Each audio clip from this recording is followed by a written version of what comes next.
Variado, no voy a ver. Mucho me da. Ya debemos buscar agua que no le traje. Un poquito de agua, si tiene lo voy a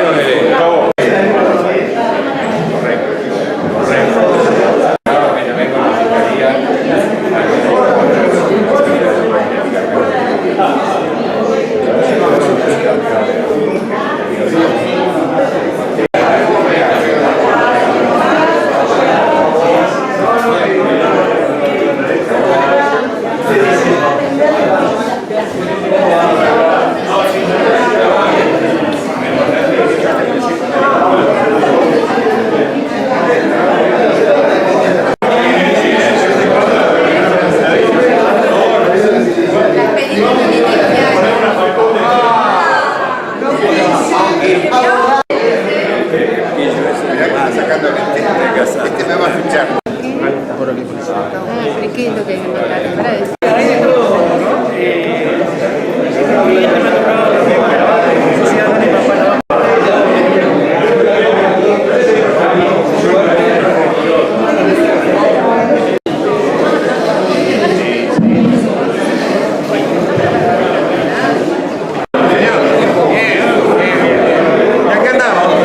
Debutando en líderes playas de atrevido, pero no, la cosa está que algo.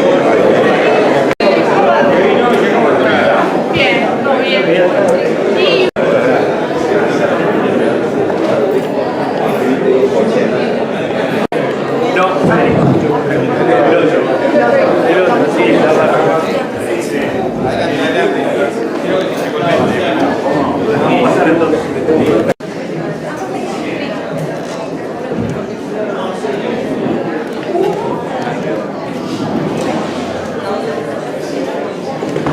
Presencia acá con nosotros. El presidente de la mesa Uruguay-Montevideo, Un Solo Uruguay, Silvano Pucciarelli, va a dar algunas palabras de inicio de la jornada.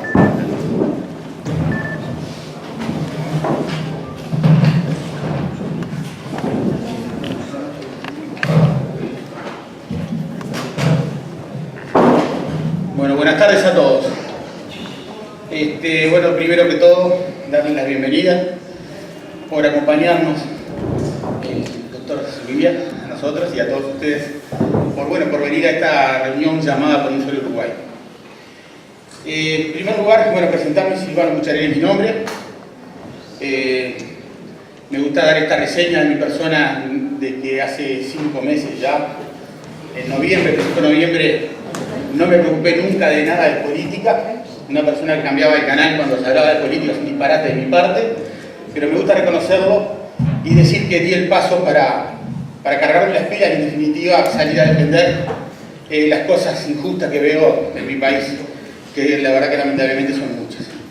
Ahí encontré el grupo que arrancó con las vigilias, arrancó con diferentes movilizaciones en Sur Uruguay.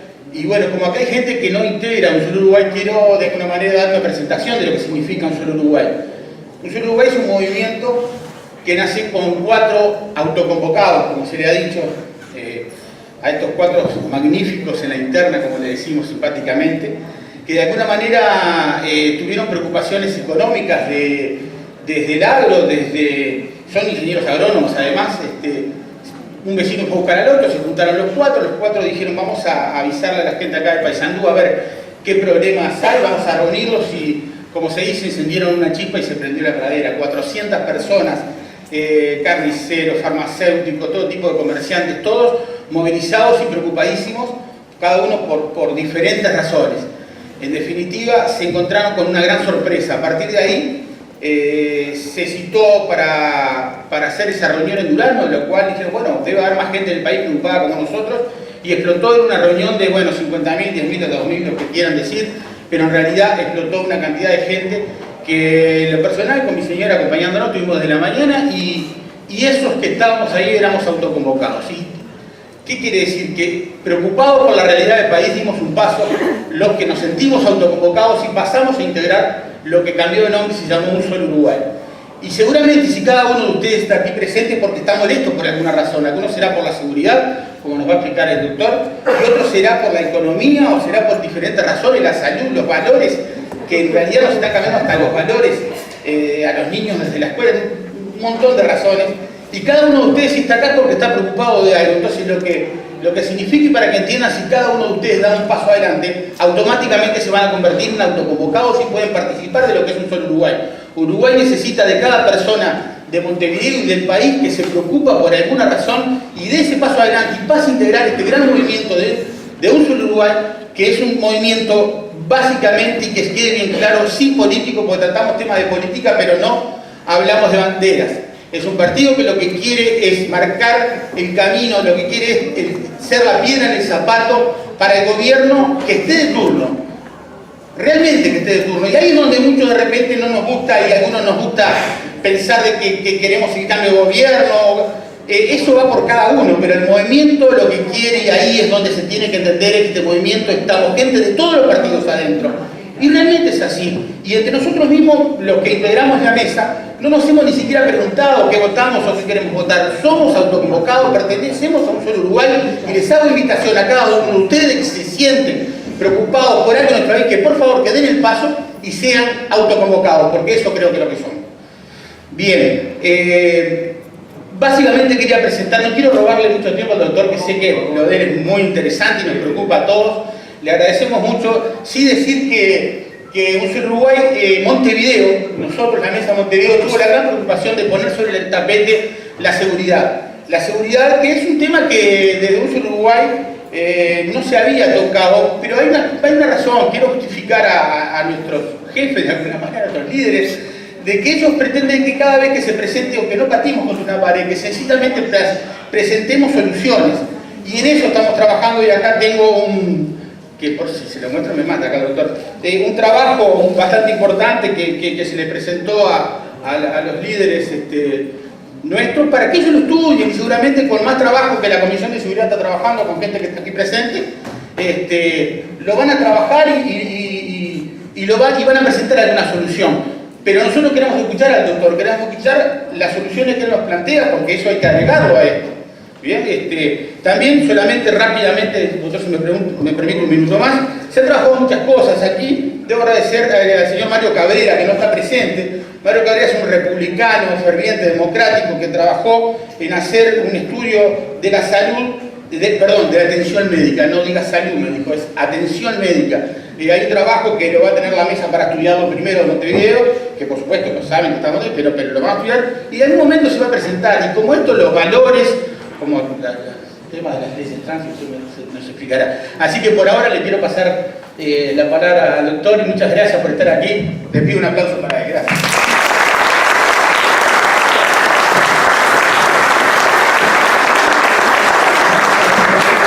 Para contarles un poco el sistema de la conferencia, va a disertar el doctor Subía, y todos aquellos que quieran hacer preguntas durante la conferencia, le vamos a pedir que lo hagan por WhatsApp al teléfono 099-046652. 099-046652. Voy a estar recibiendo las consultas de ustedes durante la conferencia, y después el doctor Subía va a ir respondiendo. 099-046652. Bueno, ahora sí, el doctor Gustavo Subía, 37 años como fiscal, casado, con 3 hijos, una vasta experiencia en todo el tema legal y carcelario también, y comienza este ciclo de charlas sabiendo todos que la seguridad no es solo un tema carcelario, policial y penal, abarca muchas cosas más, como la educación, la salud, la vivienda, la economía, pero hoy nos vamos a centrar principalmente en los temas penales. Doctor.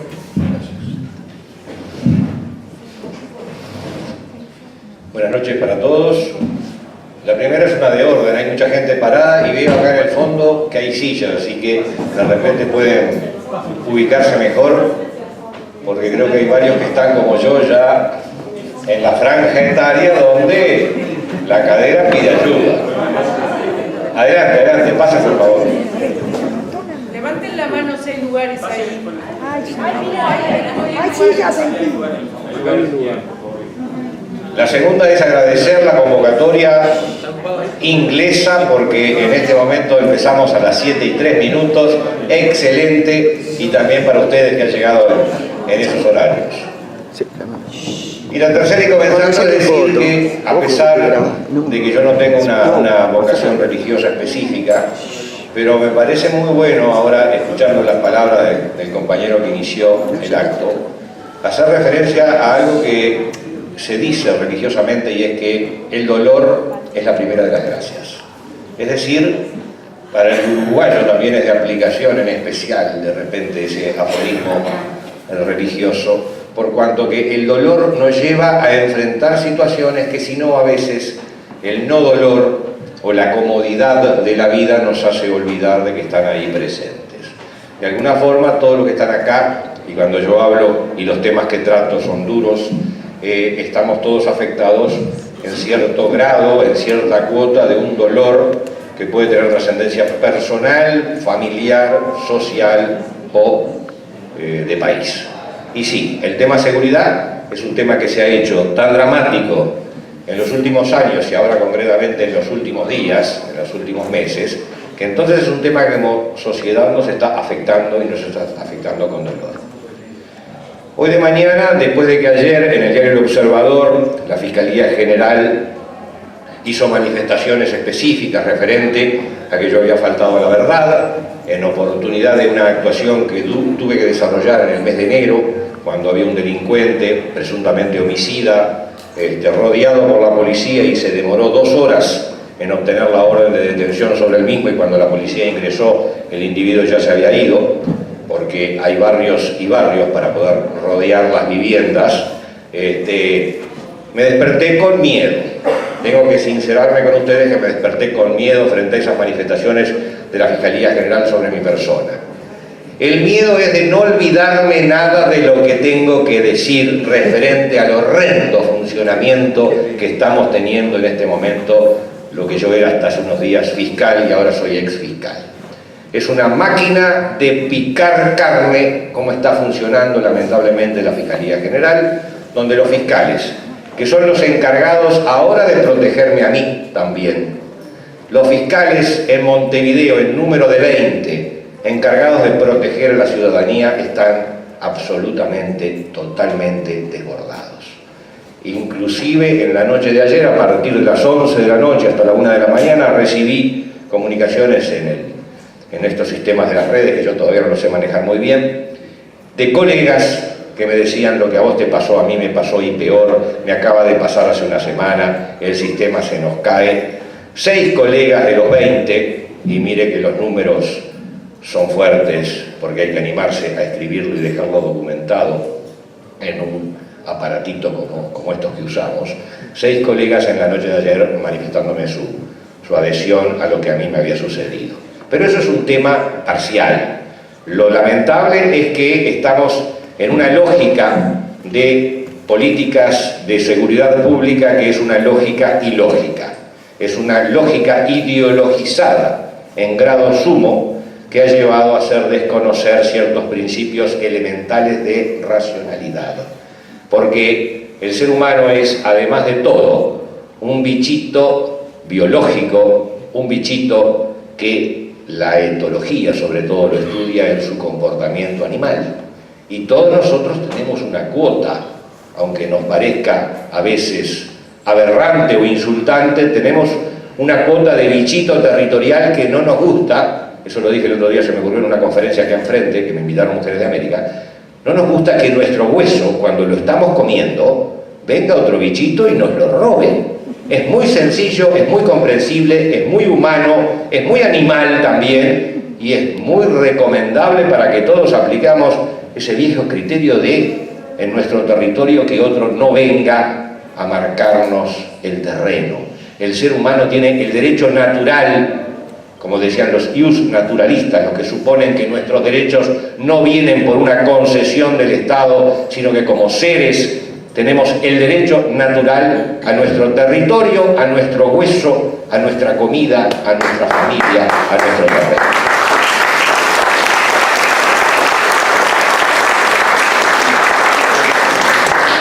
Y nuestro hueso en este momento está en tela de juicio.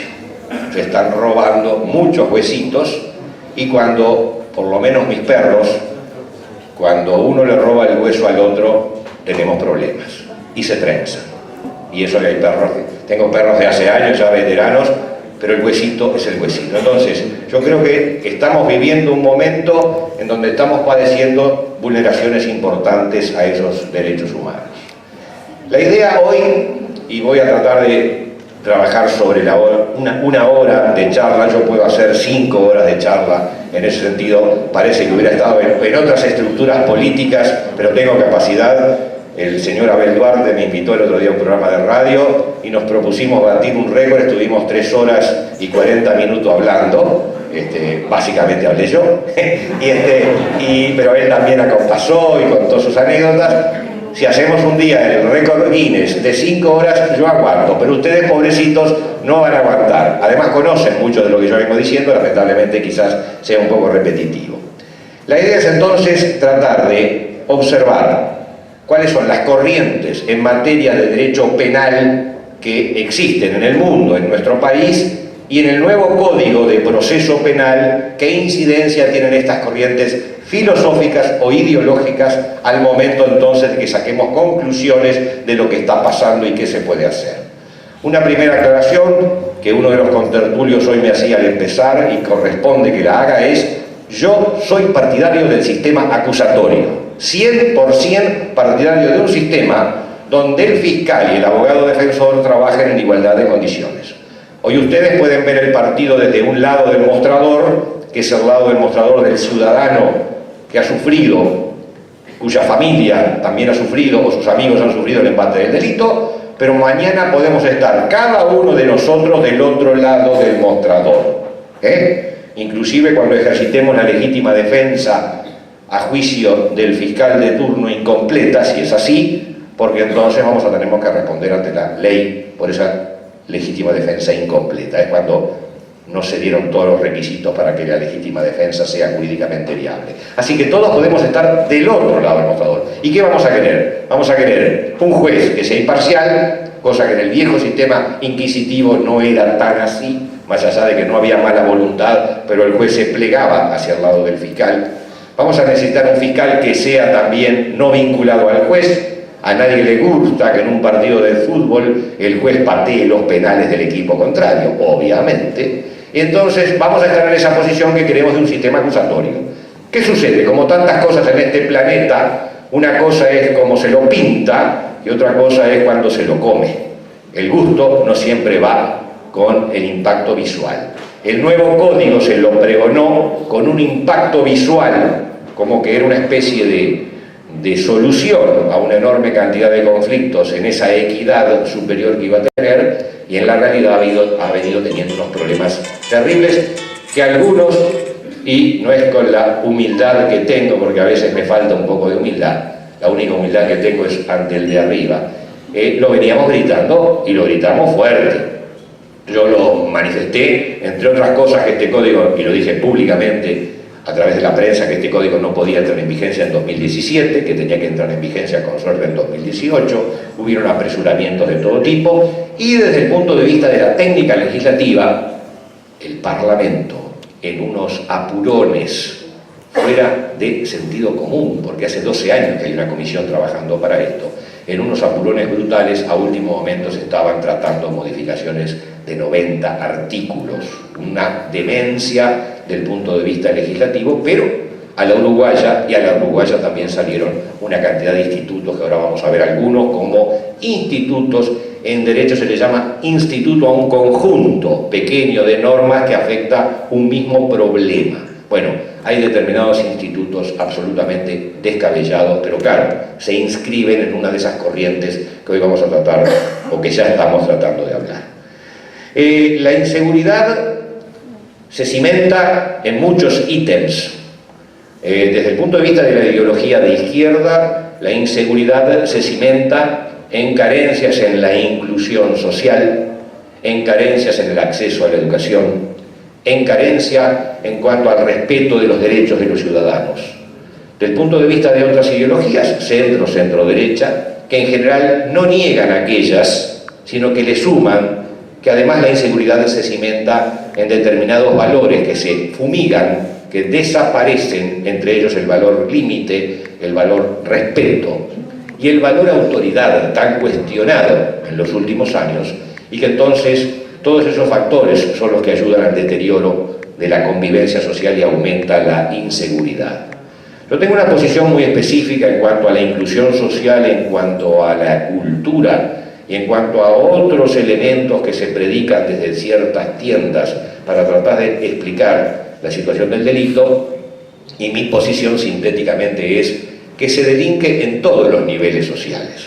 No necesariamente una infancia complicada, como entendemos que es la infancia complicada de determinadas personas, porque quien no tuvo una infancia complicada, vamos a empezar también a sincerarnos, no es solamente el plato de guiso el que evita la infancia complicada, pero los delitos de clase media, de clase alta, de clase baja, por supuesto, están presentes desde que el mundo es mundo, porque el delito no es necesariamente la respuesta ante la necesidad profunda del ser humano. El delito es lisa y llanamente el atajo para llegar más rápidamente a un beneficio en lugar de el trabajo que a veces ese beneficio exige. Así que atajos han tomado los grandes líderes, los grandes hombres, los pertenecientes a todas las clases sociales en muchas oportunidades de la historia para llegar al resultado. Así que no es el delito necesariamente. Con esto no estoy perdiendo de vista que obviamente determinadas condiciones de exclusión, sobre todo en niveles extremos, genera un caldo de cultivo propicio. Pero sería un insulto para una población humilde que en nuestro país se caracteriza, a pesar de que muchas veces tiene que vivir en barrios que están controlados por la delincuencia, sería un insulto hablar de que existen personas dedicadas al delito por el mero hecho de tener ciertas necesidades. Haciendo una parte breve, el territorio del Estado en varios barrios de Montevideo y en algunas zonas del interior de la República también se encuentran controlados por el poder delictual. Un patrullero, como a mí me llamaban la policía y me decía, doctor, más de 4 minutos no puedo tener el patrullero estacionado porque las piedras y las balas van a llover sobre este patrullero. Así que el Estado está perdiendo el control de su territorio, está perdiendo la autoridad como Estado. Los funcionarios policiales, quizás del tiempo para hablar, están perdiendo su capacidad operativa a la luz de una ley orgánica y de una ley de procedimiento policial que hace que el funcionario policial tenga miedo en la calle, porque el que está jugándose la vida obviamente que tiene miedo, eso no representa que la actitud tenga que ser cobarde, pero el miedo existe. ¿Por qué? Porque no hay respaldo suficiente en la calle, y miedo peor en el juzgado. Cuando el funcionario policial tiene que comparecer ante el juez, se le va a aplicar una ley en su artículo 22 del procedimiento policial que pone dificultades enormes para el accionar de ese funcionario en las respuestas que tiene que dar al juez de cómo ejercitó el cumplimiento de la ley. Pero yendo concretamente al punto, en el mundo contemporáneo entonces, en cuanto a legislaciones penales, existen 3 grandes posiciones. Hay una posición que se denomina el abolicionismo penal. El abolicionismo parte de la base de que la sanción y la autoridad son 2 mecanismos que ilegítimamente se le imponen al resto de los ciudadanos y que todo ejercicio de la autoridad termina en el deterioro de esa relación entre quien manda y quien obedece en beneficio de aquel que ordena. El abolicionismo tiene sus lógicas. Hoy, haciendo también otro paréntesis, el título de la conferencia hablaba de mayo de 2018, la impunidad, creo que es otra la denominación, al poder o la inseguridad al poder, haciendo referencia a aquel mayo francés, donde obviamente, no solamente en Francia, en todo el mundo, ciertas estructuras de poder se vieron deterioradas por impulsos sociales y políticos también, que las arrinconaron. En Francia fue uno, en Estados Unidos también, existieron esas corrientes también en otras partes del mundo, y en Checoslovaquia, y básicamente fue una reacción de los ciudadanos ante estructuras que no funcionaban. Me pareció buena, no fui yo el que participé en el título, pero me pareció muy ocurrente la analogía, ya que estamos en un mayo y en una finalización de año que termina en 8, como el del 68 acá 50 años, que es un número preciso, en cuanto a que determinadas estructuras de cimentación del poder, aunque sea el no poder en ejercicio del Estado, pero es una forma de ejercitar el poder, y por supuesto que tiene ulterioridades, si las tendrá, también es una mecánica de que los ciudadanos, como estamos hoy acá, se reúnan para decir, che, ¿qué está pasando? ¿Qué está pasando que estas estructuras que me tendrían que dar a mí el respeto de lo que el artículo 7 de la Constitución, vida, honor, libertad, seguridad, trabajo y propiedad, no me lo están dando? Así que la fecha, por lo menos en lo que respecta al mes, es muy pintoresca y por eso fue muy poética la denominación de la conferencia.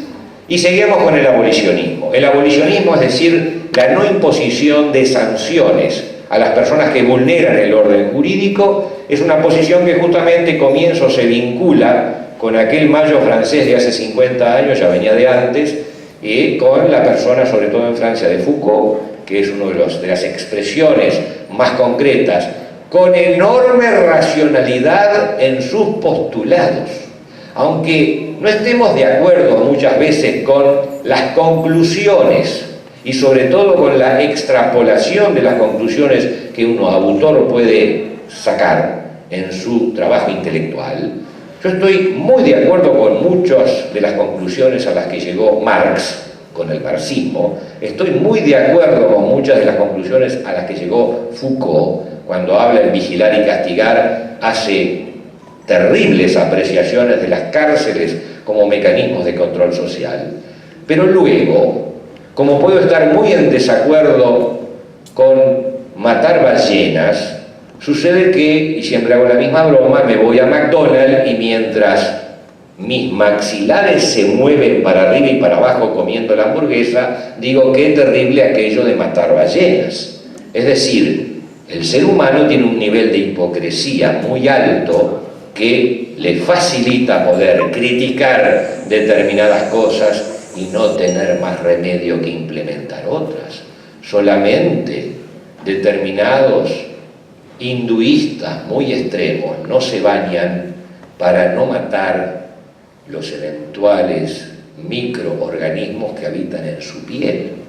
Es decir, cuando nos preguntamos los seres humanos si estás de acuerdo con el no matarás, en general la primera respuesta superficial que damos es sí, no debemos matar. Mentira, nos pasamos matando sistemáticamente. ¿Por qué? Porque el bichito humano tiene que vivir y la zanahoria también muere y la lechuguita también muere. Es decir, la hipocresía, y volviendo a aquellos autores, no es en el análisis que aquellos autores muchas veces hacen de las realidades sociales, sino de querer extrapolar aquellos conceptos soñando con posibilidades completamente ilusorias. Y ahí que es lo lindo de decir, me encantan las utopías. Suena poético, suena hermoso. Yo estoy muchas veces tentado de usarla porque me encanta el discurso poético, el discurso alado, el discurso con garbo, pero la hipocresía va de suyo en cuanto a que yo no sueño con utopías, sueño con realidades que tengan por lo menos mayores niveles de justicia social. Las utopías, y en las utopías se han fundado muchas veces las mayores tiranías políticamente hablando en este universo. Utopías donde el sueño con el bien lleva a convencer al ciudadano que aunque padezca y sufra, aquel bien está siempre planeando y va a llegar. El abolicionismo entonces tiene mucha razón, Foucault tiene mucha razón en la Argentina, Hulsman, que es un holandés que viene a dar charlas, en algunas de las cosas que dicen tiene mucha razón, en otras da ganas de llorar.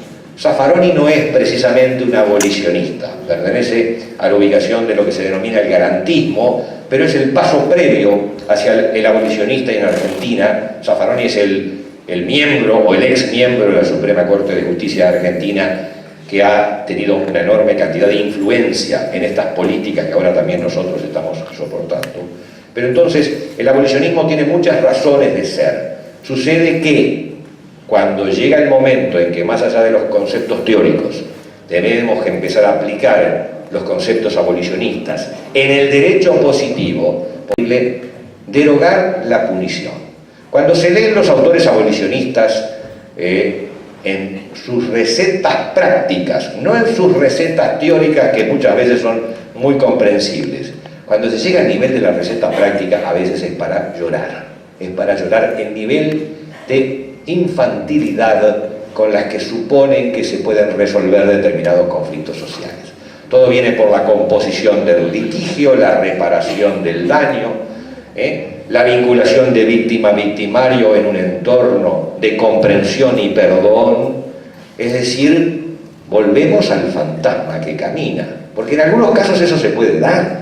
Yo mismo he aplicado esas tesis abolicionistas en el viejo sistema procesal penal en situaciones muy puntuales donde, y es un poco duro decirlo así, pero no hay otra palabra, donde la calidad de los actores humanos posibilitaban aquellos acuerdos y aquellas reparaciones.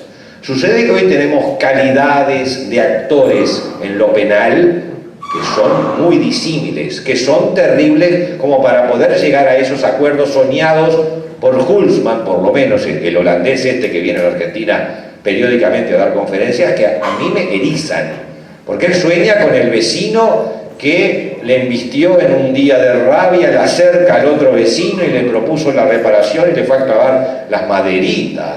Eso es soñar con niveles de infraccionalidad absurdamente pueriles. La realidad hoy es la realidad del individuo que tira para sentir la sensación de lo que es otro ser muerto.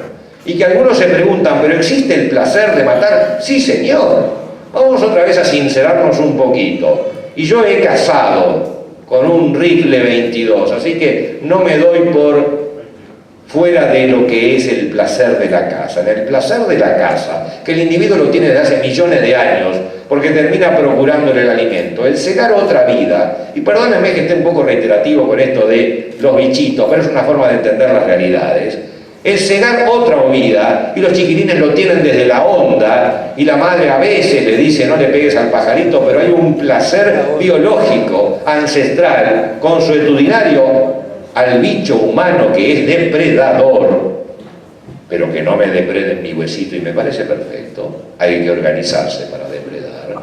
Entonces el bicho humano siente el placer de matar y muchos delincuentes sienten el placer de matar. Matar es un acto de poder, decide sobre la vida de otro. ¿Es un placer insano? Socialmente podemos decir que sí, biológicamente eso puede ser incluso discutible. Estoy llegando a estos extremos un poco violentos, pero para sincerarnos fuera del país de la utopía, para sincerarnos dentro del país de la realidad, y con esos seres, porque hay lamentablemente con esa incidencia emocional en la palabra, esos seres, llegar a la composición de litigios, como pregonan estos autores, es realmente un absurdo. Por fuera de los autores abolicionistas, que han sido una creación de los años 40 y 50, si bien hay antecedentes en la historia de algunas pulsiones muy esporádicas, vienen los de derecho penal clásico. Dentro de ellos están los autores de derecho penal clásico, los garantistas, que son un paso para acá del abolicionismo, que supone que muy pocas conductas delictivas son las que deben de ser perseguidas y el Estado tiene que tener un sistema mixto entre abolicionista y persecutorio. Después tenemos el sistema penal clásico, que es la responsabilidad por el acto delictivo. Es decir, se juzga a la persona estrictamente por lo que realizó y no por su pasado. Cosa que también, desde el punto de vista conceptual, parece excelente. Es decir, ¿qué fue lo que tú realizaste ayer? No me importa lo que realizaste anteayer, en la medida en que ya pagaste por aquello, por cuanto tu responsabilidad es estrictamente de acto. Dentro de la corriente del derecho penal clásico están las responsabilidades por el acto y dentro de las responsabilidades por el acto los que suponen que toda acción delictiva debe de ser sancionada, y los que separan, si bien responsabilidad por el acto, pero responsabilizar únicamente aquellas acciones que tienen enorme trascendencia social, que ahí están los garantistas, y ahí se ubica a Zaffaroni, por ejemplo, en la Argentina. Y después tenemos el ala derecha, venimos de la izquierda, venimos del centro, siempre hay un ala derecha en cualquier partido de fútbol, y mi última frase preferida es: se camina con las dos piernas, se camina con la izquierda y con la derecha. El que cojea de una sola de las piernas, problemas tiene. Pero hay algunos que uno los ve en la calle y van saltando solamente en una pierna, es un problema. El ala derecha la llena un autor alemán, grado 5 de la Universidad de Bonn, Günther Jacobs, que es obviamente uno de los autores más reputados a nivel de derecho penal, como Roxin en Alemania, que era intocable, como existen esos popes intelectuales que a mí en lo particular no me seduce, porque no me seduce únicamente el conocimiento intelectual, sino tiene cable a tierra. Hasta que Jacobs se le ocurrió, allá por los años 85-90, sacar a relucir lo que él denominó la teoría penal del enemigo, que ya el nombre mete un poquito de miedo para determinadas orientaciones dogmáticas, porque es un derecho penal no del ciudadano, sino el derecho penal del enemigo. Y se atreve Jacobs, y hay que atreverse en la Alemania de los 90, se atreve Jacobs a decir: determinadas personas que están acá, algunos son ciudadanos y otros son enemigos, y yo los voy a tratar diferente, voy a propugnar que se los trate en forma diferente. Y mutatis mutandis, dicen los abogados, es decir, cuando cambia el tiempo, cambia la vestimenta. En el mundo contemporáneo, lo que al principio de Jacobs entró a sonar un poco duro, resulta que en Europa se han desayunado con que tienen determinados señores que meten unas cajitas que hacen tic-tac, y al rato hacen un ruidito un poco más fuerte, y se han desayunado de que hay otros determinados señores con turbantes que les han ingresado al continente europeo, y algunos quieren trabajar y otros complican. Entonces alguien dijo: che, Jacobs no estaba tan mal. Mutatis mutandi, cuando la mesa está llena tenemos una percepción de la vida, cuando la mesa está vacía tenemos otra percepción de la vida. Todos los atentados de los últimos años que en Estados Unidos llevaron a superar largamente la concepción de Jacobs con las actas patrióticas, donde ya la limitación de los derechos humanos es todavía muchísimo más intensa que lo que propugnaba Jacobs. Pero de alguna forma Jacobs, con su derecho penal del enemigo, sienta doctrina y dice así de claro.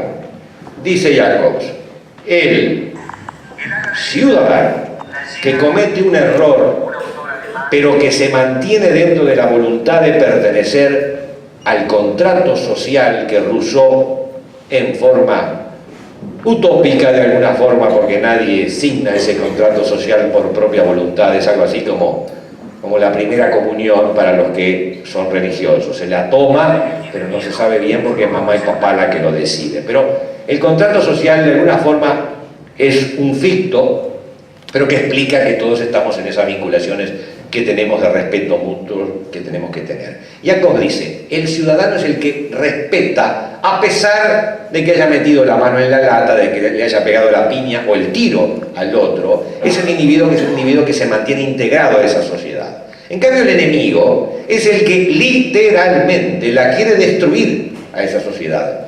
Y Jacobs dice, aunque no lo dice en esos términos, algo así como: hay que ser estúpido para al enemigo darle los mismos derechos que le podemos dar al ciudadano, porque es el tipo que está esperando para saltarnos por la espalda y pegarnos 3 puñaladas después que nos pidió perdón.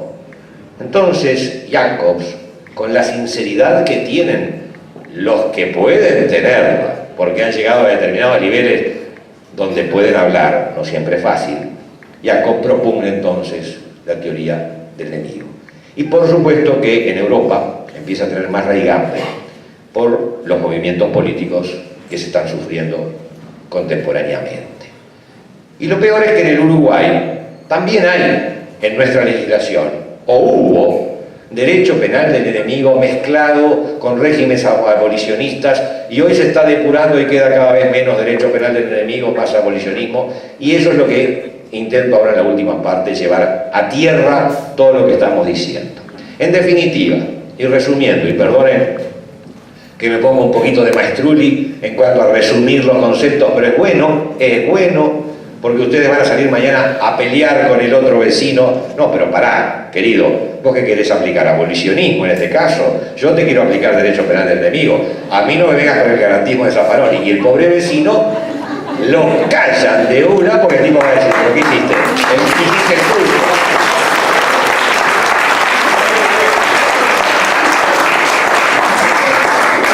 Entonces, abolicionismo es la opción de la no punición en virtud de que los seres humanos no pueden ejercitar el poder los unos sobre los otros.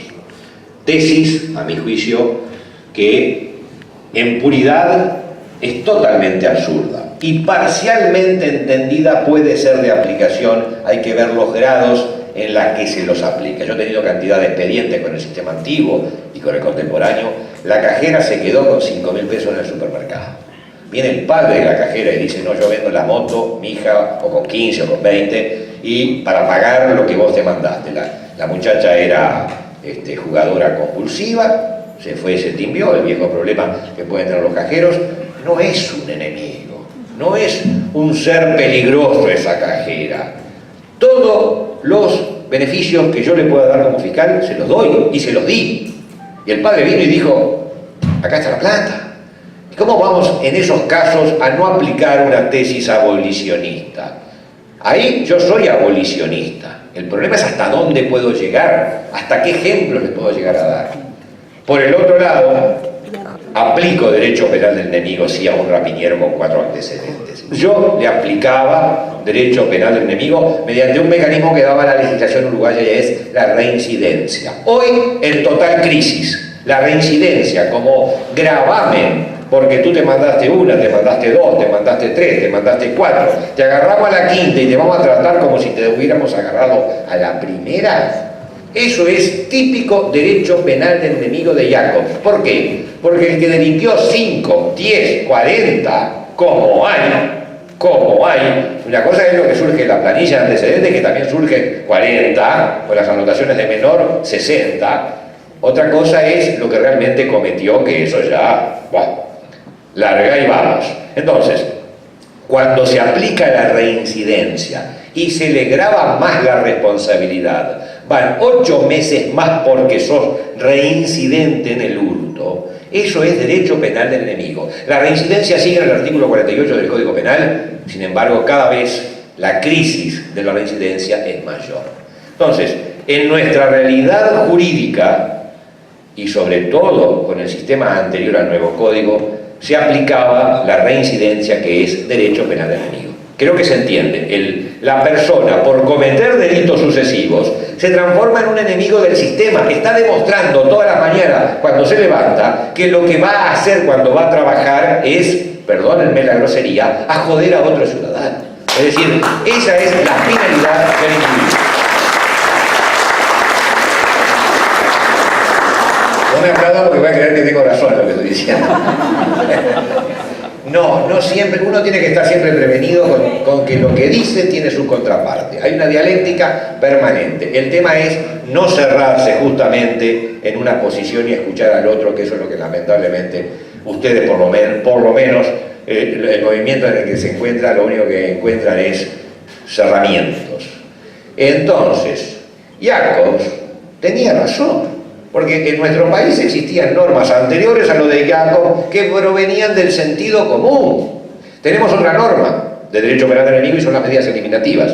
A un delincuente que comete un delito de altísima gravedad, el juez le puede imponer, a pedido del fiscal, medidas eliminativas, que es, cuando termina de cumplir la condena, se le aplica un periodo más de sanción que no tiene justificación en la condena, sino que tiene justificación en la peligrosidad de ese sujeto. Y se es peligroso si se comprueba que es un enemigo o que puede ser potencialmente un enemigo del sistema y como tal se le aplican 15 años más en los delitos gravísimos.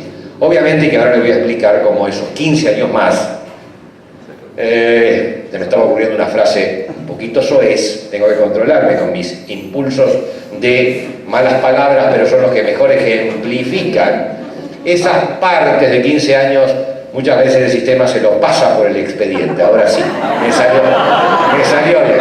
Se lo pasa por el expediente el sistema y a la persona se le perdona eso y mucho más, como vamos a ver, pues ya se los digo, lo he contado en televisión. Me invocaron que el señor Presidente de la República tenía otra percepción de este hecho y le dije, el señor Presidente de la República, un excelente oncólogo, yo soy un humilde fiscal, mentira porque de humilde tengo poco, pero me permito disentir directamente, y es así. El homicida de Brisa, el doctor Gómez, muy correctamente le solicitó 45 años, 30 de pena, 15 de medidas eliminativas. Le aplicó Jacobs entero, perfecto. Pero el homicida de Brisa tiene las siguientes posibilidades: solicitar la libertad a los 2 tercios. No las tiene ahora porque falleció. Falleció, murió. Bueno, no tiene esas posibilidades, pero las hubiera tenido de la siguiente manera.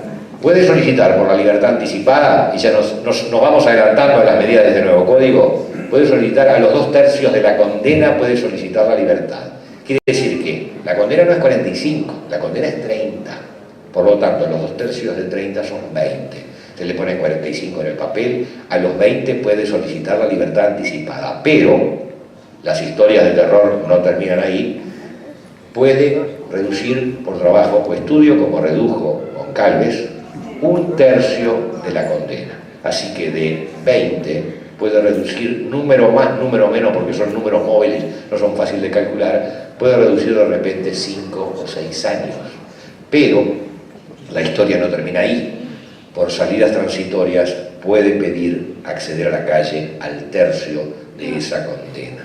Entonces la historia puede terminar. Puede, no digo que debe, pero cuando hay un puede, con un sistema como el que estamos teniendo, obviamente no se necesita ser muy avispado, porque el otro día a los excelentes miembros de la Suprema Corte de Justicia, pero se les pasó un homicida en de mientras y se le fue un ratito, por lo menos pudo disfrutar de lo que el hombre no pensaba que hubiera. Pero nadie levanta la mano y dice, mire que se equivocaron, yo no tengo que salir, no. Nadie lo hace, estuvo perfecto el individuo en no decirlo. Entonces, empezamos a sumar las hipocresías del sistema y le aplicamos 45 al homicida de Brisa, pero en teoría, depende de qué abogado tiene, qué fiscal y qué juez le va a tocar dentro de unos años. De repente a los 7 años, 6 años el individuo puede estar recuperando en la cárcel. La Corte ha sido, y en esto tengo que ser honesto con la contrapartida, la Corte en estos casos ha sido reticente a entregar esas libertades. Pero el reticente de hoy no fue el reticente de ayer, ni tiene por qué ser el reticente de mañana. ¿Sabe de qué depende muchas veces que la Corte sea más o menos reticente? De ustedes, es decir, de la opinión pública. La opinión pública en este momento, si la Corte larga, Dios mío, incendio en la pradera, pero en otras épocas donde otros temas dispersan la atención es diferente. Entonces, volviendo, repaso general, perdónenme, pero es bueno para el vecino, practíquenlo mañana con el vecino que no les da la razón y le dicen, vos sos el abolicionista de Foucault, de Hulsmann, o sos el derecho penal del enemigo de Jacobs, o pertenece a la categoría de garantista de Zaffaroni intermedio, o de otros autores de von Lys, ¿no?, que son del derecho penal clásico. Son las concepciones. En esas concepciones nos manejamos e ideológicamente esas concepciones tienen sustento. Es obvio, parecería que fuera a descubrir el agujero del mate, que las posiciones abolicionistas han sido sustentadas básicamente por las orientaciones ideológicas de izquierda y que las orientaciones de derecho penal del enemigo han sido sustentadas por orientaciones políticas de centro-derecha. ¿Por qué? Y bueno, porque hay una concepción muchas veces muy diferente del concepto de la autoridad que se tiene de acuerdo a la ubicación ideológica en este espectro de este mundo.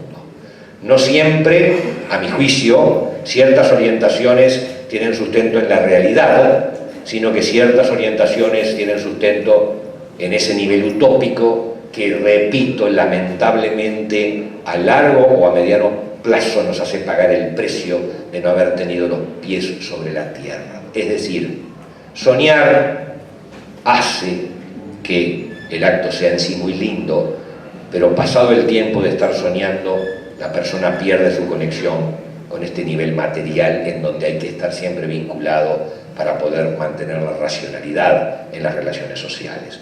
Los sueños, repito lo que dije hace un momento, pero no me canso de insistirlo, históricamente los sueños de grandes sociedades, de muy justas sociedades, de muy dignas sociedades, a veces han acarreado las peores consecuencias políticas y de totalitarismo, porque una forma de convencer a las masas ha sido siempre el pintar los pajaritos de colores y los angelitos de colores para que después la realidad sea muy diferente. Concretamente en nuestro Código Penal, ahora sí, bajando a tierra. Suspensión condicional del proceso, si mal no recuerdo, aunque hace un mes que dejé el código, el 383 del nuevo Código de Proceso Penal, es el mecanismo de la cajera. Estaba muy bien. La cajera comete un error, es una ciudadana, una mujer de trabajo, se levantaba a las 8 de la mañana y un día se timbió la plata. Estaba muy bien aplicarle a la cajera la suspensión condicional del proceso. Es decir, no te proceso, tú reparás el daño y luego quedas sin antecedente, incluso eso, si ahí es un poco dudoso, pero quedas sin antecedente y podés volver a tu vida normal. Perfecto, o por lo menos aceptable, puede haber personas que no estén de acuerdo, están los que quieren pagar todo lo que llevas, estamos de acuerdo, yo por salamines no proceso y por latas de sardina tampoco proceso, así que a la exigencia de hacer de la aplicación total del derecho, yo estimo que la suspensión condicional del proceso es válida. Problema, enorme problema, y yo lo discutí, y no me llevaron el apunte como en tantas cosas de este nuevo código. La franja de aplicación del beneficio de la suspensión condicional del proceso no puede ser la que hoy tenemos en el Código de Proceso Penal. Es una franja para delitos que tienen como pena mínima hasta 3 años de penitenciaría. Las 4/5 partes del Código Penal están incluidas en esas disposiciones por lo enorme de la franja mínima. Es decir, lo que a mí me parecería correcto sería suspensión condicional del proceso a delitos que tienen como mínima una pena inferior a los 6 meses. Ahí me entra la cajera, ahí me entra la piña, ahí me entra algún desaguisado relativamente pequeño. Pero se le puso como franja mínima hasta 3 años, y no me canso de repetirlo, me habrán escuchado ustedes, pero les viene bien para mañana con el vecino cuando le discutan. El rapiñero Kiki, antes de pegarle el tiro a la cajera, estaba con una rapiña en grado de tentativa. Si lo agarra la policía en ese mismo momento, vamos para el juzgado, el Kiki podría haber obtenido la suspensión condicional del proceso sin antecedente para tu casa y contame dentro de 5 meses que fuiste a realizar el curso de herborestería al cual te... Bueno, no puede ser, es el absurdo contra el sentido común más elemental. La cajera no es el enemigo, el Kiki sí. Ahora, decirle enemigo a una persona que tiene la ciudadanía nos parece como el atropello más grande, y bla, ríos de tinta podemos gastar en no sostener que el Kiki era un enemigo. El Kiki era un enemigo y como enemigo debía ser.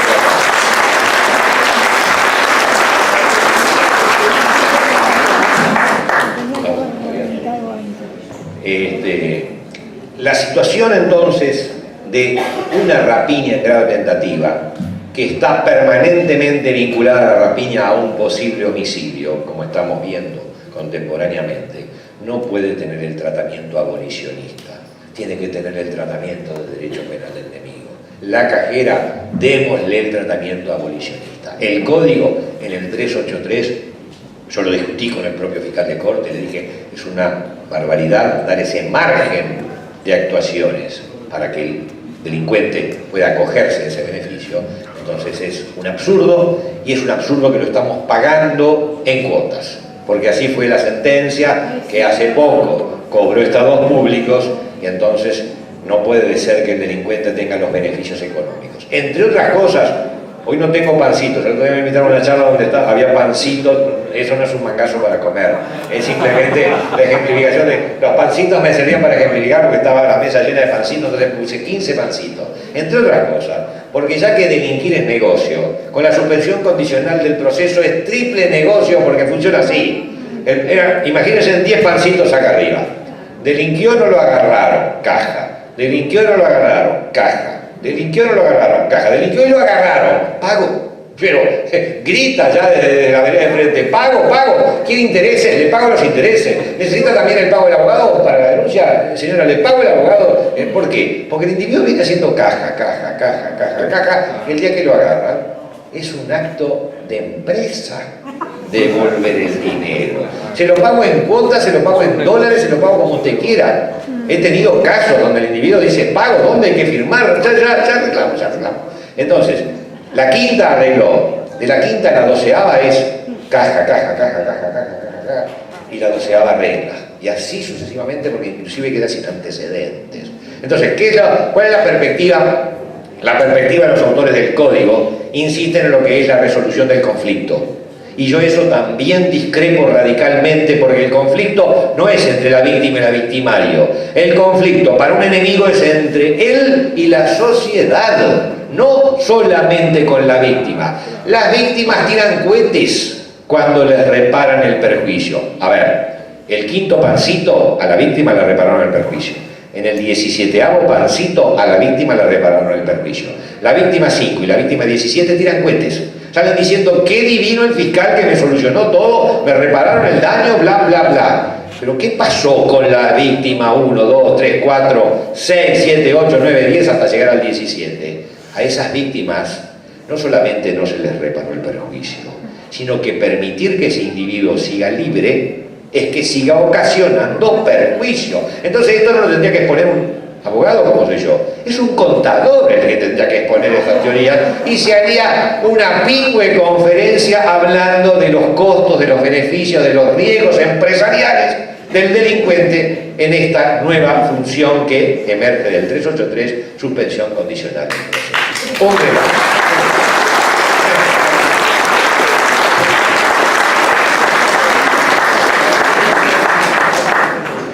Entonces, cuidado con que estas soluciones, cuando parcialmente se las observa, parecen una cosa y en la realidad parecen otra cosa. Ahí hay un nudo gordiano en eso que les dije de la resolución del conflicto. El nuevo sistema penal abolicionista se centra en lo que es la resolución del conflicto, es decir, que la víctima quede satisfecha.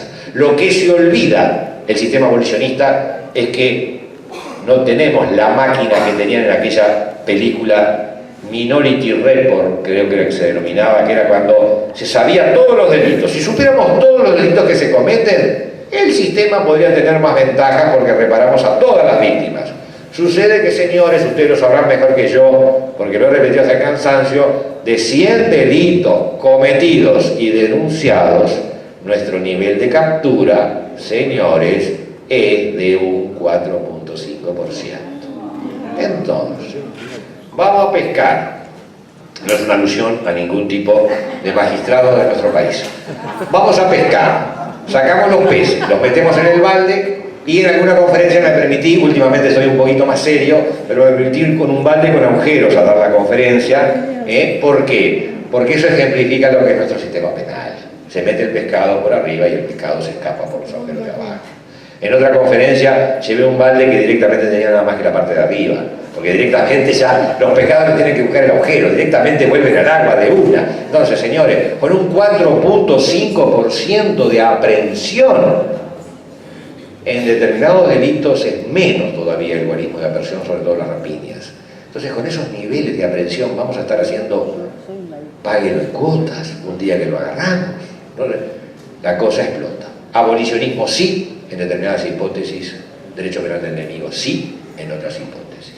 Y el derecho penal clásico, y bueno, son opciones intermedias. El derecho penal clásico se refiere sobre todo al derecho de acto, a la punición nada más que del acto que el individuo cometió, y yo en eso estoy en desacuerdo con el derecho penal clásico. Una persona es la persona y sus antecedentes, lo lamento. Lo lamento, pero no podemos. El almacenero no le fía al que lo clavó 17 veces.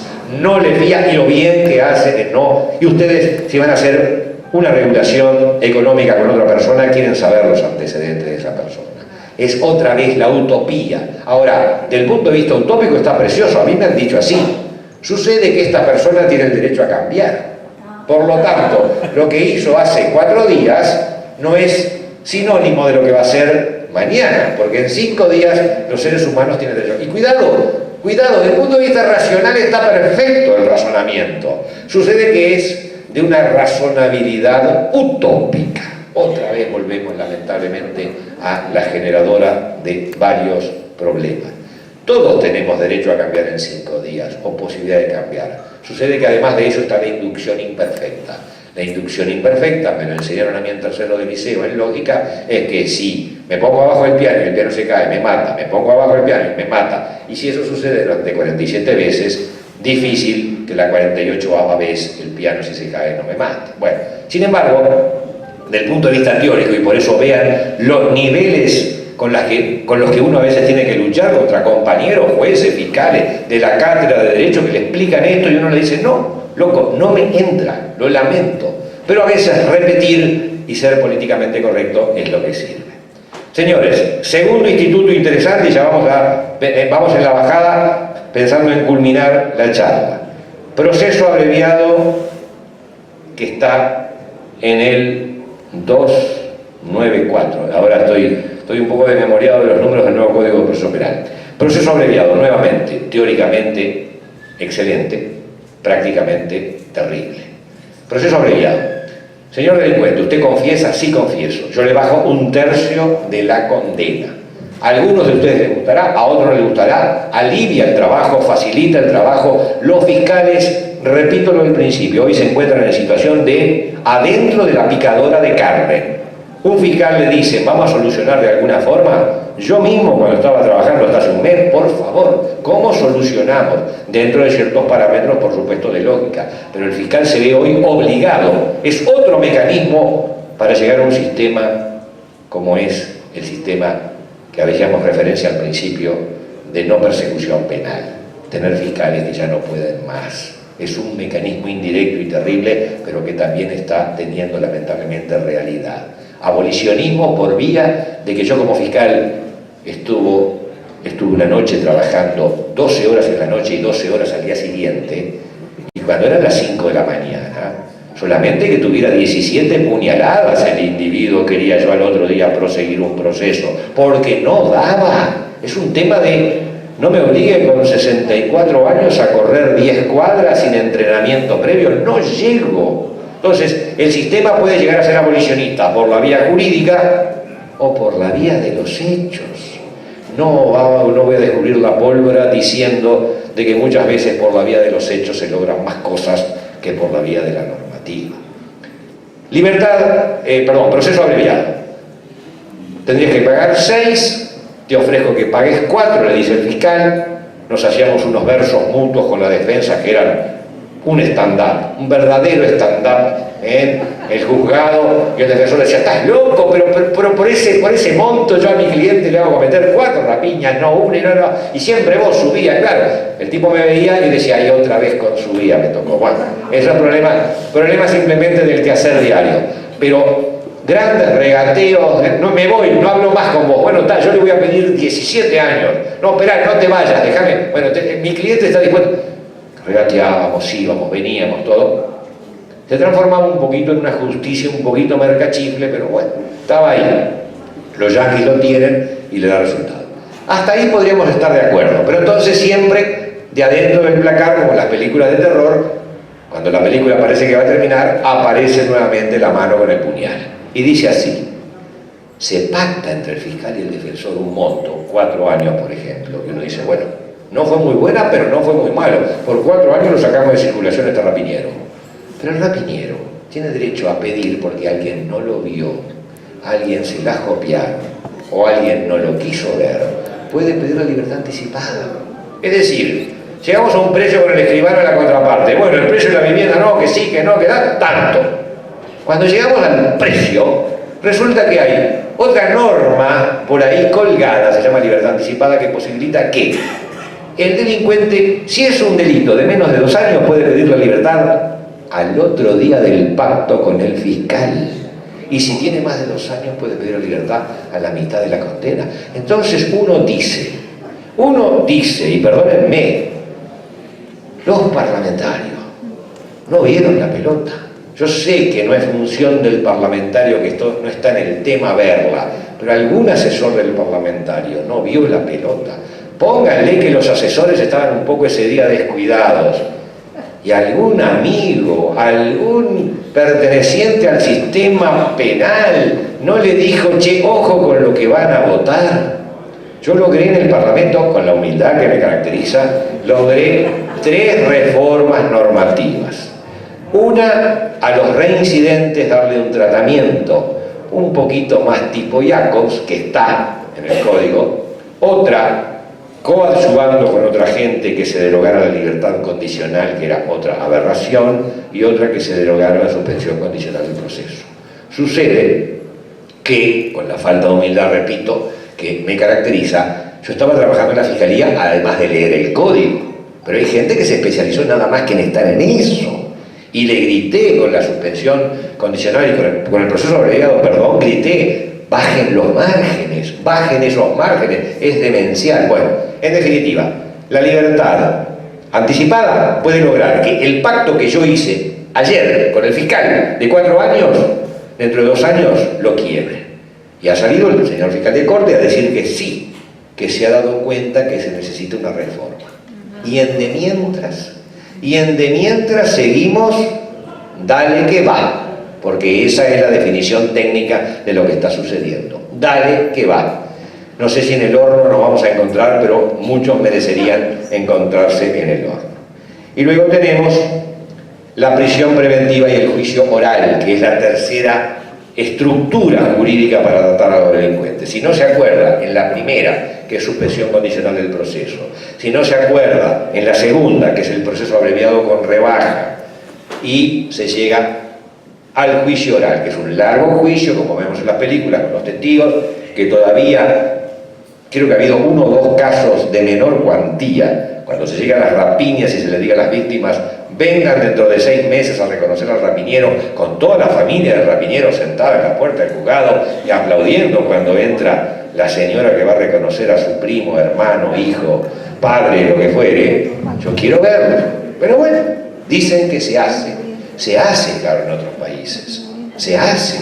La diferencia es que en otros países el señor o la señora que es señalada recibe, por lo menos allá en el norte, 367 años.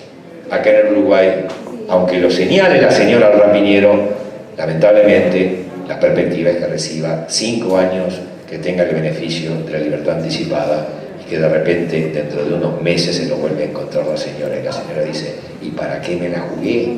Es decir, me la jugué, lo apunté con el dedo, y yo he engañado víctimas, me confieso.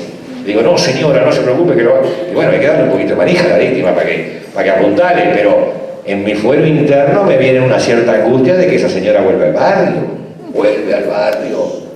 Entonces, lo que podría ser el juicio oral empieza a tener dificultades muy grandes en la realidad. Y tenemos el otro grandísimo problema. Como la persona que va a juicio oral es presuntamente inocente y no hizo ningún acuerdo con la Fiscalía, la probabilidad de aplicarle la prisión preventiva cae, porque la prisión preventiva, y estamos casi en 1 hora, la prisión preventiva se aplica únicamente en caso de peligro de fuga o de obstaculización de la prueba. Y para probar esas cosas se complica muchísimo. Y en los delitos de guante blanco el peligro de fuga no existe. La obstaculización de la prueba creo que sí, pero en general ustedes van a tener que se van a ver más beneficiadas determinadas personas que otras, incluso, y a mi juicio, injustamente, porque hay delitos que también deberían de ser perseguidos con muchísimo más rigor del que hoy se los persigue. Entonces, en definitiva, los 3 grandes institutos de este nuevo Código de Proceso Penal están con una influencia abolicionista terrible, y eso parte de una ideología al momento de la realización o factura del código, que obviamente, les repito, en Europa están de vuelta. Pero nosotros siempre llegamos tarde. Dicen los historiadores que le declaramos la guerra a Alemania 2 días antes de que culminara el conflicto bélico. Bueno, acá seguimos con los folletines atrasados y seguimos con estas políticas abolicionistas de reparación del conflicto con la víctima y de rehabilitación del delincuente, que son lamentablemente meros sueños, y hoy, sobre todo, el propio ministro del Interior ha sembrado la enorme duda de que este nuevo código ha propiciado un incremento de los delitos. Es el ministro del Interior, no soy yo, que me consideran una persona que tira cosas encendidas que hacen ruido. No soy yo, es el ministro del Interior, con quien en muchas oportunidades hemos coincidido, porque el hombre está también más allá de lo que imagino que pueden ser enormes críticas, pero está en una situación donde la legislación que tiene a sus espaldas no lo favorece, y no siempre por él, sino porque tiene dificultades para lograr en el Parlamento la aprobación de otras normas que sí le posibiliten una gestión. No voy a ingresar en ese tema, pero algo de eso sucede y esos precios se pagan. Por lo tanto, lo que hay que modificar es las reglas de juego. Más allá de un policía atrás de cada ciudadano, lo cual es una utopía total, el tema es, capturamos el 4.5%. A lo que capturemos, más allá de la cajera, vamos a aplicar la legislación penal en serio, mientras no tomemos esa decisión. Mientras los nuevos códigos que estamos facturando estén influidos por las posiciones abolicionistas utópicas, absurdas, y que están generando esto que están generando, entonces no podemos convivir. La convivencia tiene bases etológicas, es decir, animales. Y vuelvo al tema del principio. Yo estoy con mi hueso y no quiero que otro perrito me muerda mi hueso. Y si no, yo muerdo. Y si no, yo me organizo con otro perrito para morder de alguna forma más civilizada, pero todos tenemos derecho a defender nuestras integridades patrimoniales, nuestras integridades físicas, familiares, en términos de seguridad y de respeto de los derechos humanos. Todos tenemos derecho a exigirlo, aún como animalitos que no quieren que otro animalito se le meta. Somos bichos territoriales. A veces yo ejemplifico con el curso de los rumiantes. Es una hermosa, a mi juicio, figura, los rumiantes que van por la planicie africana y los depredadores, mirando cuál es el rumiante que se retrasa para a ese dársela. Está dentro de los niveles biológicos normales. Sucede que cuando los rumiantes logran encerrar un león y le dan de cuernos y de palos, en nuestro sistema procesal penal sería algo así como alto. No me lo trate mal al león, señor rumiante. No le meta esos cuernitos que usted tiene para matarlo. Por favor, el león puede ser rehabilitado mediante la suspensión condicional del proceso, No, señores, los depredadores, no digo en determinadas edades, pero los depredadores en general no son rehabilitables, más allá de excepciones, porque, señores, delinquir es negocio. Y cuando una cosa es negocio, no hay rehabilitación racional. Más allá de cosas muy puntuales, no hay rehabilitación racional, porque a mí me lo han dicho en la cara. ¿Y vos querés que yo deje de delinquir, loco? Yo me hice más guita que tu sueldo, no sé cuánto ganarás, pero debes de ganar bien. Y es verdad, yo ganaba bien, quiero recuperar mi nivel salarial. Ganaba bien, pero yo me hago más guita que vos en un par de rapiñas. Y así conversamos con los muchachos, así a la risa. Porque así como si tengo que bajar el hacha, nunca hay que odiar. Uno puede degollar a su enemigo sin necesidad de odiarlo, simplemente por el deber de tenerlo que realizar. Y ahora sí, la del final, más allá de, tenía una serie de posturas sobre la situación del policía, un poco lo adelanté, quizás en otra charla hablemos de lo que es la ley orgánica de procedimiento policial, las enormes dificultades que tiene la policía, la falta de motivación del policía. Le aplica suspensión condicional del proceso y el policía mira y dice, ¿qué? Sí, el rapiñero se va para la casa. Y después le estamos pidiendo a la policía que le transpire la camiseta, cuando toda detención es un riesgo para la vida del policía, ¿no? Entonces, había y da para hablar mucho de ello. Y lo último es el cuidado de la víctima. A mí me llama a risa que permanentemente estamos implementando, incluso a nivel de la Fiscalía General, una serie de sistemas para la atención de la víctima. Y la pregunta del millón sería, mejor que atender a la víctima, ¿no sería que la señora no fuera víctima? Me parece un poquito de... Mejor que atenderla en el hospital, ¿no sería mejor que le hubiéramos dado la vacuna antes para que la epidemia no se extienda? Bueno, parecería que tenemos una posición un poquito sadomasoquista, es decir, propiciamos por todos estos mecanismos y por la falta de cárceles, que es otro gran tema a tratar que hoy no va a haber tiempo, propiciamos el crecimiento del delito y después, eso sí, preocupadísimos por la atención de la víctima. Ay, señora, cuénteme qué mala palabra le importa a la víctima, que lo que desearía era no haber sido víctima y no que me traten bien después que me arrastraron por la calle, y por más que me traten bien, esa experiencia no me la saco de arriba. Entonces, la verdadera posición, le digo para cuando hable con sus vecinos, la verdadera posición de protección a la víctima es disminuir la cantidad de víctimas. El delito nunca se va a extinguir. El delito es propio de depredadores y rumiantes, siempre va a haber delito. Pero podemos disminuir las consecuencias, podemos por lo menos saber cómo afectarlo.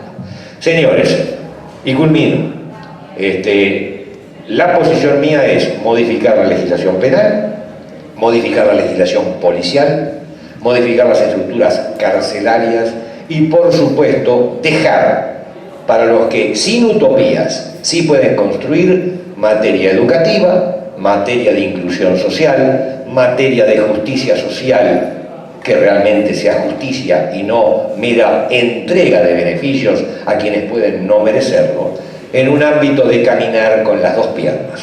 Una pierna busca inclusión, la otra pierna busca límites. Yo creo que hoy, lamentablemente, seguimos cojeando. Muchas gracias.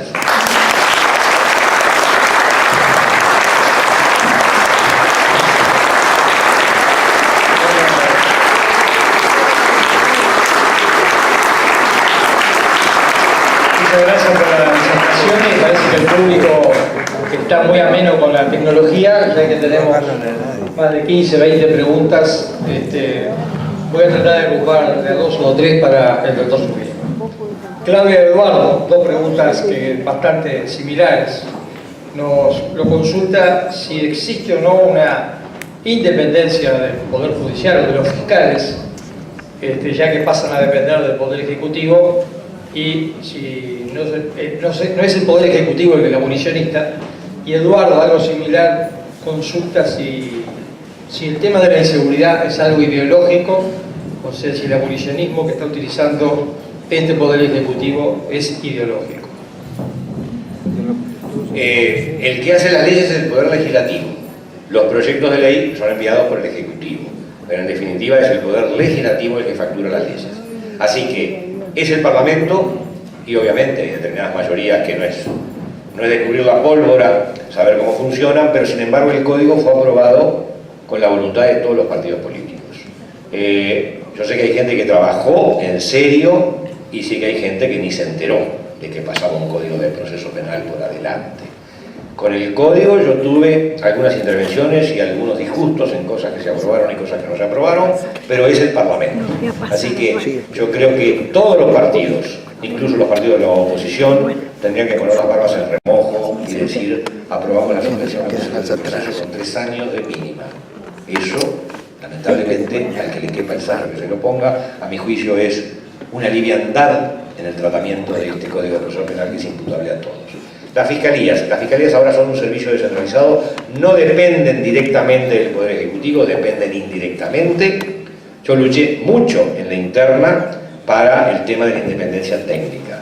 La independencia técnica, si bien hay un artículo que dice que existe la independencia técnica de los fiscales, hay también un cúmulo que hoy son más de 1000 hojas de instrucciones generales, con las que también intenté combatir y perdí por un voto de la Asociación de Magistrados Fiscales cuando se discutió ese proyecto que el doctor Díaz envió. Se perdió, pero hoy el fiscal general tiene capacidad para instruir en forma general y no en forma particular. Sin perjuicio de ello, y lo he contado, la Asociación de Fiscales, que ha estado en enfrentamientos muy duros con el doctor Díaz, al punto, es el fiscal general, al punto de haber hecho medidas de paro como no se conocían en la historia de las fiscalías en el Uruguay. La Asociación de Fiscales ha planteado en numerosas oportunidades su rechazo a las intervenciones del fiscal general, haciendo referencias a casos concretos y de alguna forma torciendo o procurando torcer el dictamen de un fiscal. Así que hay grandes problemas en el tema y la asociación así lo ha planteado, en el Parlamento lo planteamos. Yo hablé 3 horas, me dio el gusto, 3 horas y media, no solo yo, con otros compañeros a los que yo no dejaba hablar y nos peleábamos por a ver quién hablaba, pero 3 horas y media estuvimos en la Comisión de Legislación y Códigos en el Parlamento, y todo esto que estamos diciendo acá lo dijimos, y hasta algunas cosas más fuertes. Y yo conté anécdotas de cómo la injerencia del señor fiscal general hace referencia a fallos concretos de los fiscales. Si usted, y ejemplifiqué con aquello de que al árbitro de fútbol no siempre se le grita por lo que ya cobró, se le grita pensando en lo que va a cobrar. Entonces después, señores, y tengo que ser muy cuidadoso con mis palabras, y ustedes comprenderán la poesía del pensamiento que trasuntan, ciertos fiscales pueden verse en situaciones difíciles porque a sus compañeros en otras oportunidades, cosas. Esto es mucho más elegante de lo que ustedes suponen. Son juegos de carambola, y esas más allá de las no elegancias, que no puedo hablar de ellas porque no me entero. En general las no elegancias uno no se entera, pero aún por la vía de las elegancias las cosas se realizan.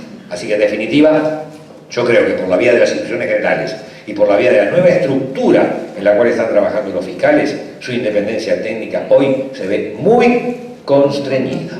Pacheco, pero no puedo opinar con lo que decide un colega. Sería como que un médico opinara con la operación de su colega sin haber visto al paciente, porque yo, lamentablemente, no pude utilizar el bisturí nada más que para ver cómo era lo que tenía el paciente.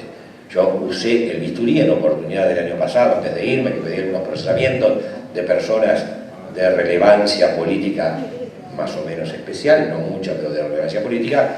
Así me pegaron, e incluso el fiscal general, en una reunión con otros fiscales, manifestó su profunda disconformidad por mi pedido de procesamiento con prisión de una persona que estaba en un cargo de confianza político, a lo cual por supuesto que reaccioné, pero el hecho estaba consumado.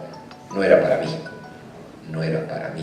Sigo jugando a las carambolas en este juego de billar. Policiales procesados, a mi juicio, con una severidad discutible, pero claro, la ley orgánica, la ley de procedimiento policial obliga a que el funcionario debe de usar el arma cuando hay una agresión, es decir, está llegando ya a los niveles. En otros países hay previsiones para que la actitud belicosa del sospechado ante el funcionario policial ya amerite el uso del arma. Eso hay que graduarlo muy bien, pero yo no puedo esperar a que el individuo empiece a revisarse la ropa hasta que encuentre la Glock con la que me va a tirar para que yo recién ahí pueda usar el arma. Bueno, hay una cantidad de hipótesis que hay que manejarlas pausadamente, y en eso ha habido proyectos, me parece, que del Partido Nacional y del Partido Colorado en ese sentido, que no han prosperado. Sería importante lograr una unanimidad en algún momento, por lo menos, o si no unas mayorías parlamentarias, para lograr darle a la policía mayores recursos en ese nivel también. Últimas dos, por el horario. Volviendo al nuevo Código de Proceso Penal, el Instituto Policial y las Fiscalías, ¿fueron entrenadas, preparadas para la aplicación del nuevo Código?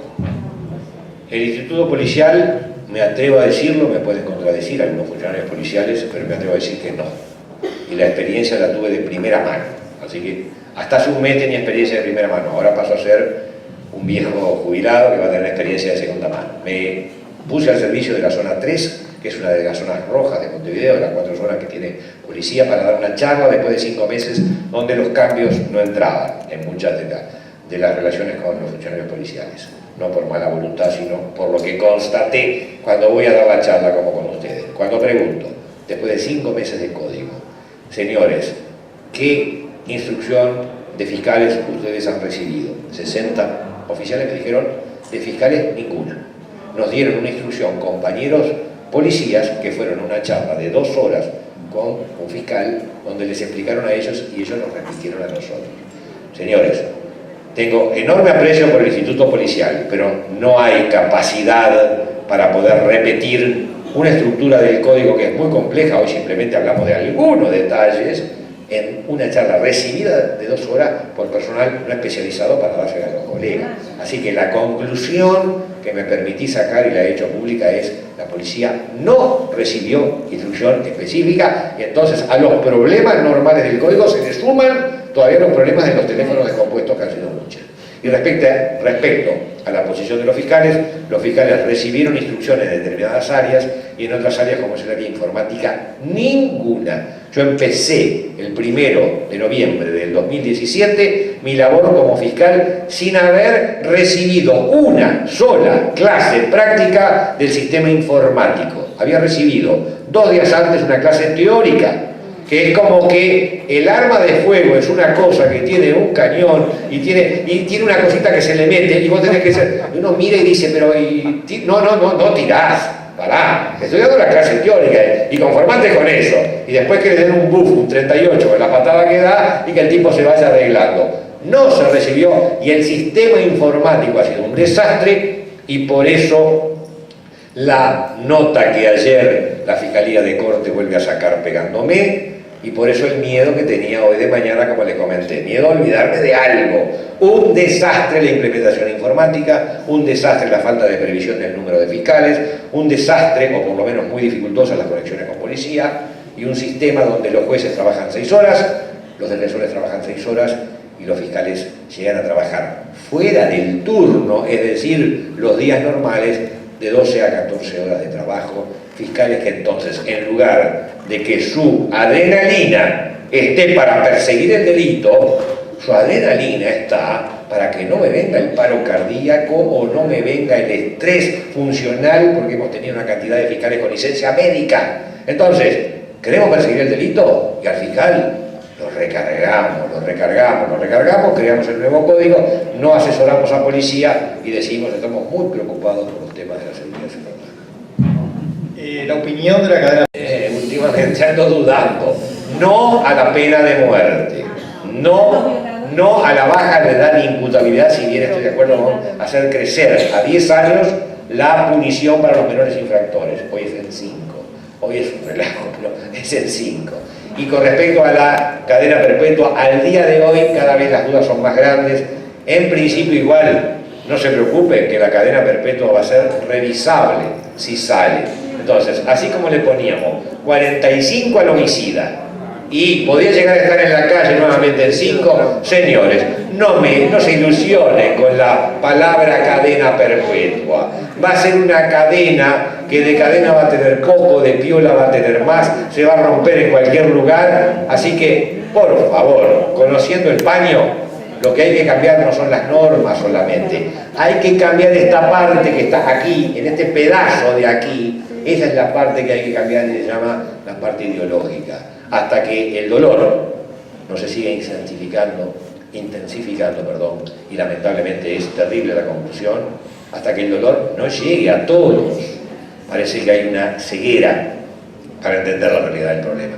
Así que, con o sin cadena perpetua, si tenemos un sistema penal en serio, las cosas pueden funcionar muchísimo mejor. Por lo menos, y perdón que me extiendo y termino, es la satisfacción del ciudadano de saber que se está haciendo algo en serio. Esa satisfacción me sirve. Si el médico se rompe esa parte de su cuerpo y mi hijo se rompe esa parte de su cuerpo en el examen, que pierda o que salve no me importa. El tema es que yo veo que mi hijo no se rompe, veo que el médico no se rompe y se pone a conversar por celular, y después viene y me dice, ay, sí, su familiar tuvo un percance. Señor, si al tipo lo veo transpirando, yo comprendo. Hoy yo no veo transpirando ni al sistema legislativo, ni al sistema policial por las desmotivaciones que estamos hablando, ni al cuerpo de fiscal, aunque transpiramos enormemente, pero no en los niveles en que tendríamos que transpirar. Entonces lo que uno siente en la boca del estómago es que no se hacen los esfuerzos suficientes. Si un día yo veo que se están haciendo los esfuerzos suficientes, y bueno, el resultado no lo puedo prever, pero también apuesto a que si las cosas se hacen en serio, los resultados van a ser mucho mejores y la delincuencia. Y recontratermino, y ya sí, Guarteche, inspector de policía, respetado, sostenía que operativos en Uruguay, lo sostenía hace 3 años. Hoy traje unas líneas que con Guarteche coincidimos, salieron en búsqueda con respecto a los delitos en las actividades deportivas.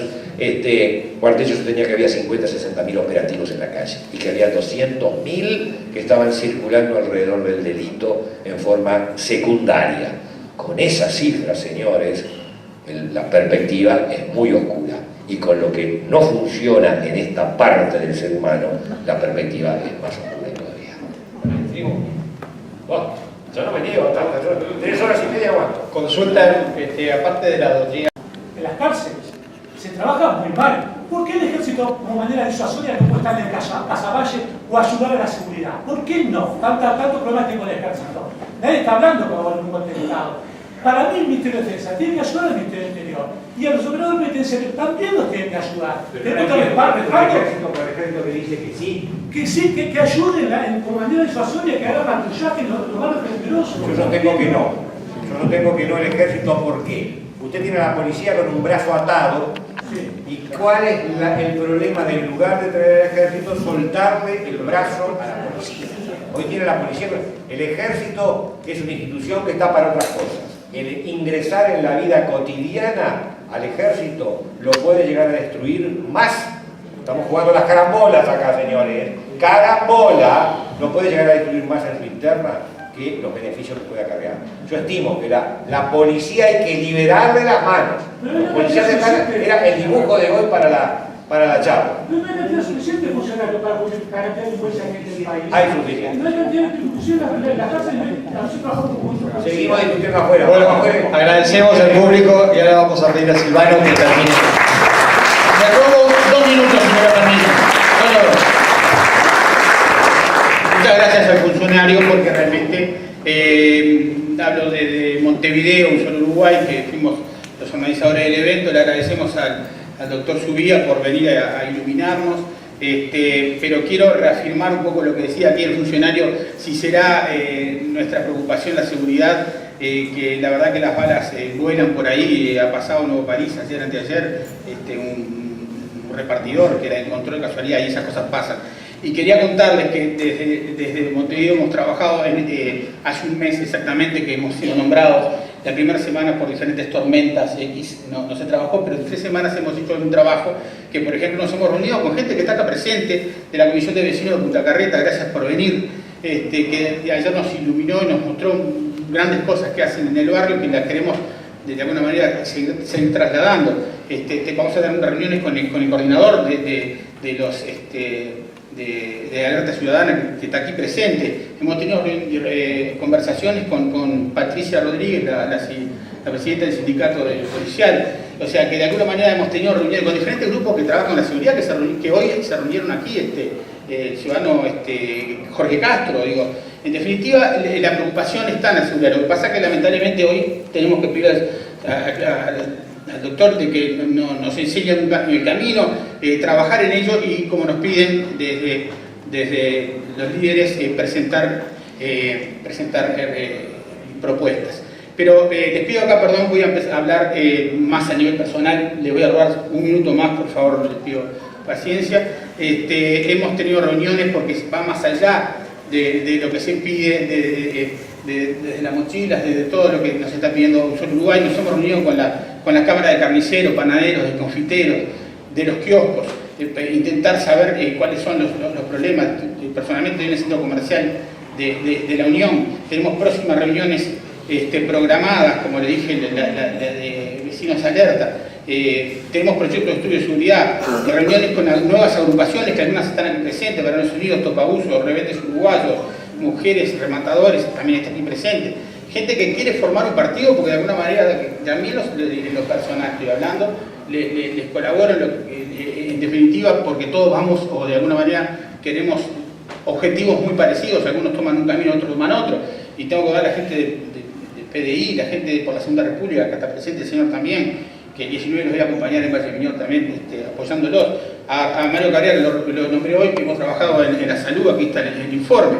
En definitiva, vamos a seguir con un ciclo de charlas de seguridad, en el cual tendremos diferentes invitados, y una de las invitadas seguramente va a ser Patricia Rodríguez, la del sindicato, para que nos dé también la explicación desde el punto de vista policía, un poco lo que decía acá el funcionario, y nos va a mostrar, bueno, ustedes se van a informar por las redes que lo vamos a ir transmitiendo. Pero en definitiva, en 3 semanas hemos hecho un trabajo que pensamos que es importante y que, bueno, después vamos a presentar estos informes y esperemos que de alguna manera tenga de a poco, en corto plazo, en un solo Uruguay aparezca una propuesta más seria, y lo que le hemos pedido al gobierno, que nos responda, porque hemos presentado propuestas serias de la rebaja del gasoil, una propuesta realmente seria de bajarlo a 32,7 pesos, si no me equivoco, cuando nadie va a perder. Es una propuesta que demuestran los números y no tenemos respuesta.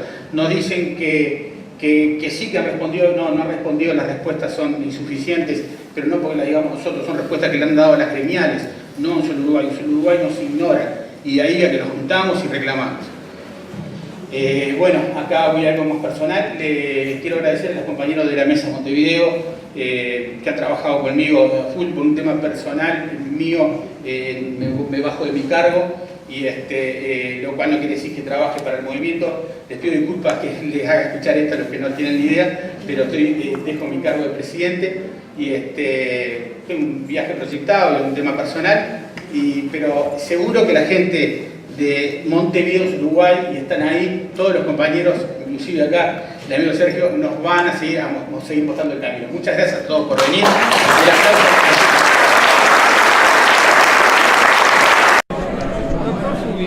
Lo he escuchado varias veces decir que delinquir es negocio en Uruguay. ¿Llegamos hasta ese punto? Claro, es negocio porque las penas, la persecución penal, los mecanismos para disuadir al delincuente de que no cometa delito son excesivamente benignos.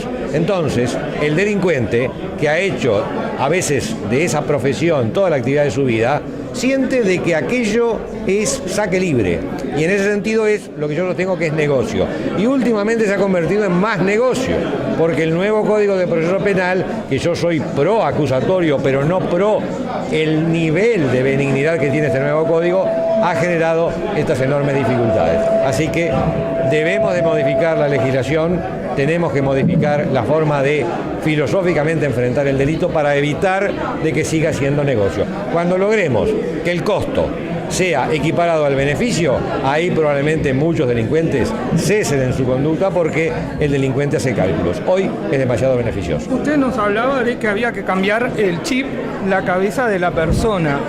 ¿Qué tiene que cambiar en el Parlamento uruguayo? ¿Qué tiene que cambiar en la gente en Uruguay para poder ir hacia ese camino donde construyamos una paz social, que hoy parece que no está realmente afianzada? Claro, el Parlamento tiene que tener una concepción diferente en cuanto a lo que representa el respeto a los derechos humanos. La concepción diferente tiene que venir por el lado de que quien comete delito debe de sufrir una sanción. No siempre se pueden aplicar esos mecanismos benignos, que yo estoy de acuerdo en aplicarlos en el caso de delitos menores, pero en delitos de importancia, como estamos acostumbrados a ver que el delincuente puede llegar a una suspensión condicional del proceso, sin daño o sin ningún tipo de imposición de sanción para el mismo, entonces así no vamos a convencer a nadie. El Parlamento tiene que cambiar la percepción de estos problemas para realmente legislar con mayor criterio de realidad, y no con un criterio utópico o de sueño en rehabilitaciones que después en el perfil de los hechos no se da. Doctor Zubia, ¿usted se siente atacado por su propio sistema, digamos, judicial, por el fiscal directamente? ¿Por el fiscal general?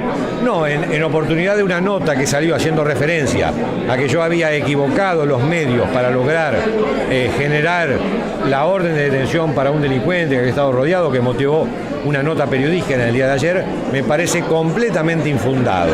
Yo operé con los medios a mi alcance, con un sistema informático que, como hoy expliqué, es un sistema altamente deficiente, lo fue enormemente, y a pesar de que ha mejorado en algo, lo sigue siendo. Enorme cantidad de fiscales dan fe de esa inequidad del sistema, de esas deficiencias del sistema. Por lo tanto, considero que esa nota periodística basada en los dichos del señor fiscal general o de la Fiscalía General es completamente infundada y sí, la considero una mecánica de represión frente a mis dichos que han sido muy críticos de la nueva implementación del Código. ¿Esto podría ser una casa de brujas por su incorporación al sistema político? No sé. Tengo mis dudas, quizá todavía es pronto para sacar conclusiones, pero le dejo así. Y habitualmente yo no digo no sé, pero esta vuelta permítame la libertad de decirle no sé. La última, ¿alguna posibilidad justamente en su inclusión en el trabajo legislativo, tal vez en el trabajo futuro en la política, de tenerlo como ministro del Interior? ¿Se lo ha planteado? ¿Se lo ha imaginado?